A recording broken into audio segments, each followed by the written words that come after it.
Hello everyone, welcome to all of you. Here is a recruitment update for you from the Intelligence Bureau. Yes, अगर आप electronics and communication और CSIT के student हैं तो ये notification आपके लिए बहुत ज़्यादा इंपॉर्टेंट हो सकता है. Let's check it out the details. तो dear students, intelligence bureau, ministry of home affairs, government of India की तरफ से एक रिक्रूटमेंट निकला है जो कि assistant central intelligence bureau intelligence officer grade 2 technical recruitment है.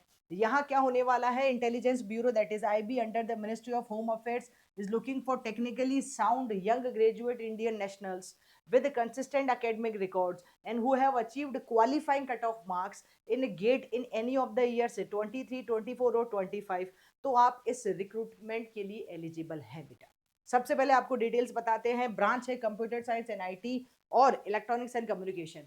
CSIT के अंदर 90 वैकेंसीज है, while in the communication EC we are having 168 vacancies. Different parameters है और सारी डिटेल्स आपको यहाँ इस वेबसाइट पे दिखाई देगी विच इज mha.gov.in या फिर ncs.gov.in. इन दोनों पे रिक्रूटमेंट का डिटेल एडवर्टीजमेंट अवेलेबल है. Let's check it out the description of the post and benefits. तो सबसे पहले नंबर ऑफ वैकेंसीज अगर हम बात करें तो यहाँ है कंप्यूटर साइंस के लिए टोटल 90 वैकेंसीज कैटेगरी वाइज दिया है और यहाँ 168 कैटेगरी वाइज मेंशन है. तो टोटल नंबर ऑफ वैकेंसीज 258 है बेटा. दोनों में अगर पे स्केल की बात करें तो पे स्केल इज 44,900 से 1,42,400 इन दिस पे मैट्रिक्स. इसके अलावा आपको सारे सेंट्रल गवर्नमेंट के अलाउंसेस मिलेंगे. जैसे 20% मिलेगा सिक्योरिटी अलाउंसेस बेसिक पे. कैश कंपनसेशन होगा हॉलीडेज पे अगर आप वर्किंग करते हैं तो. ठीक है. इसके अलावा यहाँ लिखा है असेंशियल क्वालिफिकेशन. तो सबसे इम्पॉर्टेंट बात है कि आप BTech होने चाहिए EC या CSIT के अंदर. लेकिन उससे भी ज़्यादा इंपॉर्टेंट है कि आपके पास लास्ट 3 ईयर में से किसी भी ईयर का गेट क्वालिफाइंग मार्क्स है तो आप अप्लाई कर सकते हैं. तो it is mention candidate must have achieved qualifying cut off marks in GATE 23, 24 और 25 in EC paper code EC, CS paper code CS होना चाहिए और इसके साथ साथ BTech हो. तो याद रखें सिर्फ क्वालिफाइंग मार्क्स के लिए ही इन्होंने कहा है पिछले लास्ट 3 ईयर्स का. ठीक है. एज लिमिट रहेगा 18 से लेकर 27 तक. यस, बाकी according to some government rule you can check and you can see some relaxation है. ओके. या स्कीम ऑफ एग्जामिनेशन जैसे कि इन्होंने कहा है बेसिक रखा है गेट स्कोर कार्ड को. तो you can see candidates 10 times the number of vacancies would be shortlisted on the basis of gate score card, that is the qualifying cutoff marks of 23, 24, 25 and will be called for the skill test and interview. तो अगर आप इस category में आते हैं, अगर वो आपको शॉर्टलिस्ट करेंगे on your qualifying marks in the last 3 year GATE score card तो आप स्किल टेस्ट और इंटरव्यू के लिए एलिजिबल है. स्किल टेस्ट में it would be practical based and technical in nature, जहाँ पे मेजरली आपको जॉब प्रोफाइल से रिलेटेड ही चीज़ें पूछी जाएंगी. इंटरव्यू में ये होगा, ये चेक करने के लिए इंटरव्यू कि आपका सब्जेक्ट नॉलेज कितना है उस फील्ड में और आपकी कम्युनिकेशन स्किल्स क्या है. Maximum marks under the scheme of exam are 1175, out of which 750 marks are scored, okay, secured for the gate score. 250 marks आपको कहाँ से मिलेंगे? स्किल टेस्ट से. और 175 मार्क्स आपको मिलेंगे इंटरव्यू से. ठीक है. यही सिलेक्शन प्रोसीजर है. कैंडिडेट्स 10 टाइम्स वो करेंगे. उसके बाद ऑप्शन रहेगा to provide his her best GATE score card.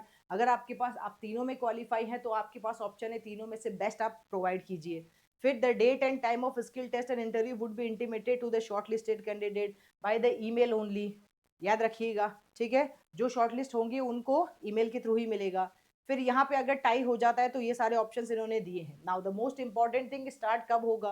तो ऑनलाइन रजिस्ट्रेशन स्टार्ट होगा 25 अक्टूबर से और जो कि आज है, आज से स्टार्ट हो जाएगा और लास्ट डेट रहेगी आपकी 16 नवंबर.